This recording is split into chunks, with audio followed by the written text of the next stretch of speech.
Greetings, people of Earth. I'm Rick Harold. Thanks for watching my videos and listening to my podcast. Today I'm talking a little bit about mapping. Mapping was the product that we actually came up with after we decided to start a company because we didn't really know what to do. Around 1987-ish. At the time, mapping didn't exist on PCs. We had chose to go with Windows 2.0 at the time, which I think is 1988, because of the ability for Windows 2.0 to abstract monitors, which was a big deal, because you could talk to Windows APIs and not have to worry about the device drivers. So in our mapping product, we started creating maps of the Chicago area, but it wasn't really easy. And the reason why it wasn't easy, it wasn't Windows, although Windows was fairly limited. It's because we had to get data from the Census Bureau and from the government. And it came in the form of big, giant, real tapes, like the ones you see spinning on old TV shows. Getting those converted to floppy disks, because that was really all that was available at the time, was an enormous problem in terms of the data. And that was just to get the data.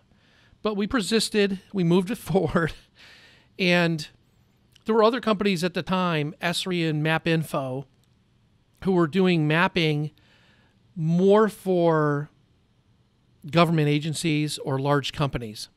We always had looked at this as being something like a MapQuest or Google Maps. This is 1988, 89, except on a PC. There was no internet or anything.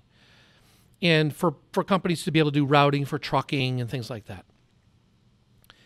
So this was the time when we were actually working part-time. So I was working at Northrup, and then after work, I'd go. First, we started at the Harper College Library. Rush and I would work there. Eventually, we got a 10 by 10 office, which was cool because it was our own office. And we'd go down there every night, and we'd work until we got tired, and then I'd go home, go to bed, and then I'd go to Northrup. And so we pushed through the process. We got the mapping coming up.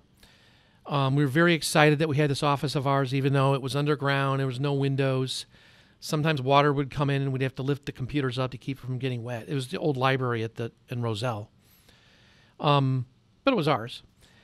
And it wasn't at home with our parents, right? Because we're still younger, but I was still lucky to be able to live at home because I didn't have to pay too much to just half of the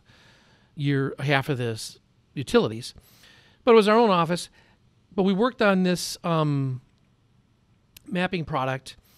And during the process of doing that, and I've mentioned this in some other videos, we found the need to create tools. So when you're creating user interface, you're trying to create animation back then,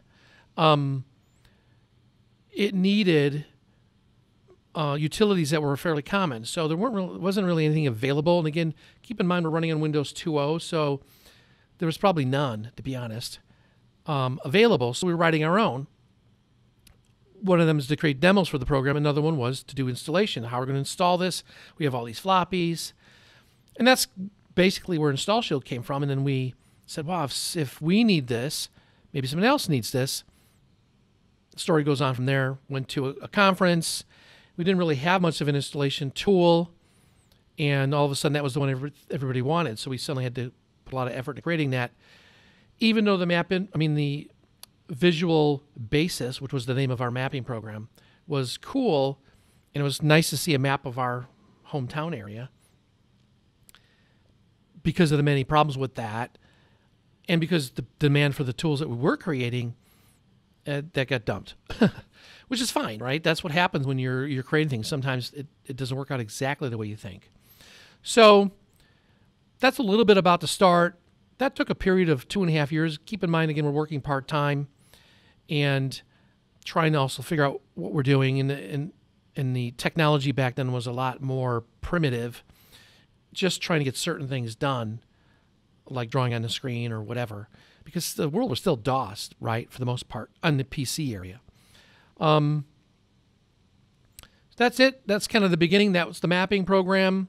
It was still pretty cool, a little bit ahead of its time. We also would have had to have had something like 80 floppy disks for a Chicago metro area. Now, again, for a big business, that's not a problem, but it is for most people. So that's it. Thought you'd find this interesting. Ask me any questions about that, and take it easy.